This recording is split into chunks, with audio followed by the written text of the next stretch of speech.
Ray Allen. Allen posted on the same day that he was golfing with comedian George Lopez. Now, Allen and members of the Celtics had a well-publicized falling out when Ray signed with the rival Miami Heat. However, yesterday, Ray posted this message. Despite what you may have heard or read or what is rumored, there is nothing but love. Paul and I are more interested in building bridges than putting up walls. To Paul, number 34, congratulations on having your number raised up to the rafters. I salute you for your commitment to the city of Boston and to us, the 2008 NBA champions. Hashtag the truth. Okay, Rob. Simply put, are you surprised that Ray posted this? I'm not surprised. I think Ray's been used as a punching bag and painted out to be Benedict Arnold and all that kind of stuff. And I just think it's wrong. Ray Allen had a great career. They don't have that championship. No. Paul Pierce, Rondo, and Kevin Garnett without him. And for them to treat him, and I don't know it's mostly Garnett and Rondo, right, who have really pushed back on Ray Allen because he went to Miami. Not as much Paul, but still, it's just totally wrong in that he won. Even LeBron owes him a championship. Ray Allen down in Miami. Yeah. So arguably the best shot in NBA history. Am I right? Mm-hmm. No doubt about it. So I could see why he finally pushed back after the big ceremony and he's not there. So more people are piling on him and talking bad about Ray Allen, like Ray Allen is some afterthought in the NBA and with this team and what he's accomplished. I don't blame him at all that he should fight back and let people know without making a big stink. And you know what?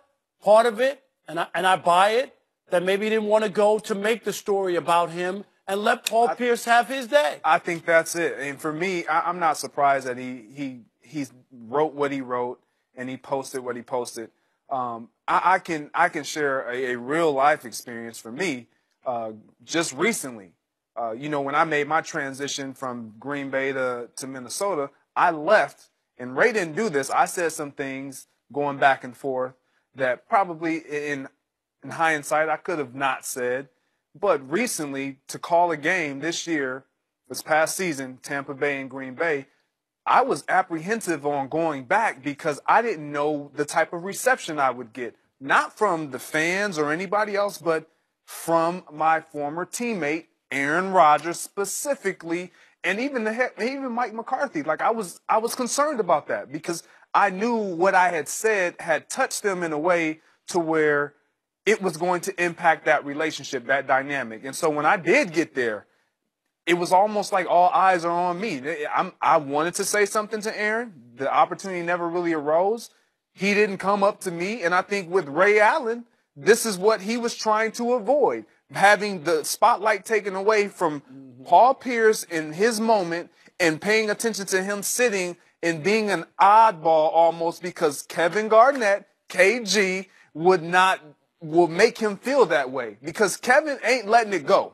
KG will not let it go. That's who he is, and Rondo is going to follow right suit with that. Paul Pierce and Ray Allen have done what they needed to do to reconcile this. He talked about we're about building bridges, not building up walls. He did exactly what he needed to do. Look, even if KG would have embraced Ray with open arms, and you're right, maybe he wouldn't have, but even if it would have become, hey, man, let bygones be bygones, we all good, what would have been the story?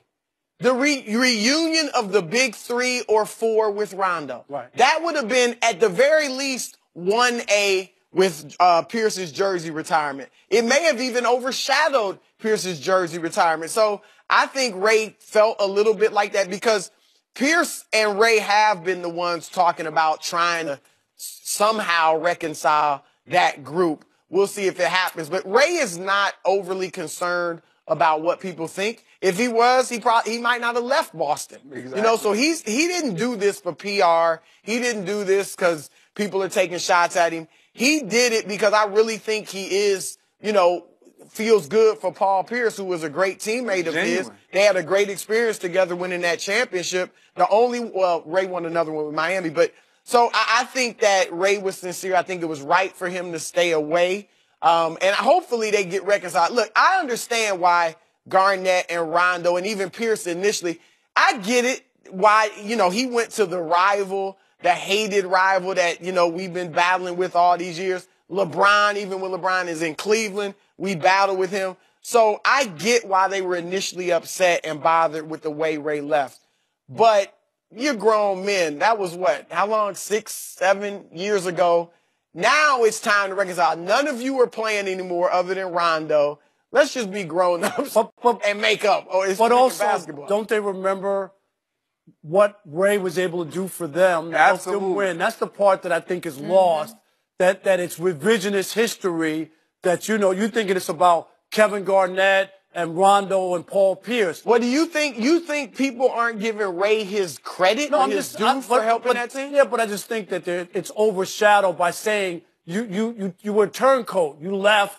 You know what I mean? And people don't look at him in the same light when you should think back on that team and how great it was and what a part he was. I think you lose something because you left. Look, I give Ray Allen credit because a lot of guys would have probably felt obligated to stay.